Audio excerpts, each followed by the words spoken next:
வெற்றின்றது போதைக்கு மேல போதை. உண்மைதானே?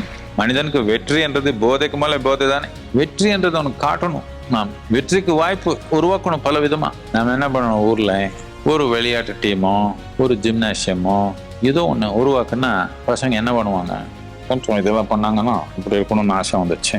சாயந்தரம் இப்படி குடிச்சு அங்கே இங்கே விழுகிற பதிலாம் அவன் ஏதோ விளையாடணும், சாம்பியன் ஆகணும், ஏதோ ஒரு ஆர்வம் வரும் அவனுக்கு. இது விட்டுடுன்னு யாரும் விட மாட்டான். அவன் என்ன பண்ணிருக்கானோ அதுக்கு ஒரு உயர்ந்தது அடுத்தபடி காட்டினா அங்க போயிட்டா இது தானாவே விழுந்துடும். அவ்வளவுதான். இப்படி பண்ணாதான் சமூகத்துல வெற்றிகரமா அதை உருவாக்க முடியும். அவ்வளோ சும்மா சொன்ன மாதிரி அவ்வளோ சுலபமா நடக்காது. ஆனா உருவாக்குற முயற்சி இருக்கணும் தானே. ஒரே நாள்ல எது சரியாகாது. நாம தொடர்ந்து உருவாக்கினா ஒரு தலைமுறையில ஒரு மாற்றம் நாம கொண்டு வர முடியும். விட்டுடுங்கன்னு போதனை பண்ண போதனைக்கு போதைக்கு போதையே நல்லா இருக்கு.